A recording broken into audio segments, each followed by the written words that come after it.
Jeez. This is my audience. And these are my visual aids. Thank you very much. Alright, my name is Bryan Sloan. This is speech number 2. Have you ever watched one of those television shows where they show highlights from an extreme sport and it makes you wonder what kind of lifestyle a person like that might have? Although I've never made it to the professional level, I'm here to shed a little light on what the lifestyle of a competitive paintball player would be like. Having competed for nearly 3 years on a team who was one of the most recognized teams in the United States, I came to be familiar with the paintball life that not too many people know about. The first question that might come across your mind is, how in the world do you get started in a sport like paintball? The major aspect that a player would have to look at is how much opportunity they have in the immediate area to practice. There's not very many places to play that have a lot of good athletes to practice against. Good paintball fields are few and far between. It is not uncommon to see a large portion of a team commuting a great deal to practice. Another thing that someone who wants to get into the sport would need to consider is how much they really want to do it.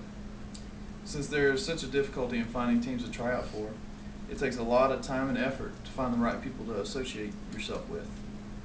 Surrounding yourself with people who have the same overall goals is a key factor in finding the right team to learn and grow with. After you've found the right team, the next thing you will need to do is practice. Being a part of a national competitive paintball team is much more than the stereotypical attitude of, let's throw on some masks, go out in the woods and play. Practice is an extremely important aspect of being a successful paintball team. Correct muscle movement is a skill that takes a long time to be able to develop. A player will have to learn how to run, shoot, and aim all at the same time and do with pinpoint accuracy. A dead giveaway of an inexperienced player is his inability to control his body and gun while moving from one position on the field to another. Running a variety of drills can greatly help a player improve in this area. Since most of the people that play paintball have either jobs or school, formal practices will only happen once a week. So it is up to the individual to take the drills that he has learned and practice home and practice by himself. Along with practicing muscle memory, a player will have to become mentally tough to be a successful paintball player. There is a great deal of learning that has to be done to be tournament ready. Also, it is important to slow down the game in your head. Taking hold of the situation that the game gives you and knowing how to deal with it is difficult to learn. If you are able to wrap your mind around what is going on, you can actually anticipate the opponent's move and be able to prevent it. Once the team has gained skills necessary to compete at a higher level, it is then time to yet again practice. Only this time, a team can focus on the field type that they will be playing on the next tournament. All teams have access to the layout of the bunkers that they can anticipate to see at the tournament. They can then recreate this layout on the field that they will be practicing on.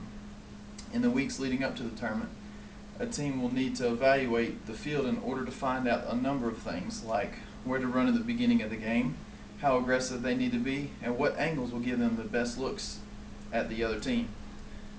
This handout that I gave you is actually an example of a field layout.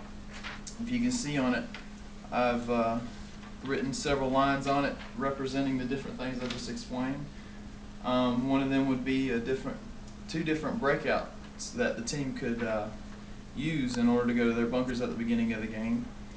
And also, the lines crossing from side to side are the different angles that players have on the other team. All this preparation leads to one point where the team can stand themselves against other teams from across the United States to see how they do. Between the excitement of traveling to such a large event and the possibility of winning thousands of dollars, it is easy for someone to become distracted.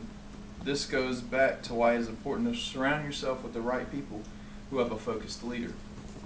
It is difficult to keep a group of 12 guys focused on the team winning instead of doing something irrational and trying to steal the limelight. So as you can see, being able to have your 15 minutes of fame goes far beyond what you see on the highlight reel. To be able to have that moment may take years of preparation.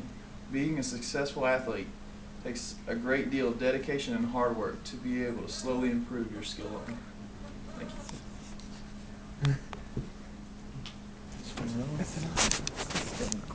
you. Is it?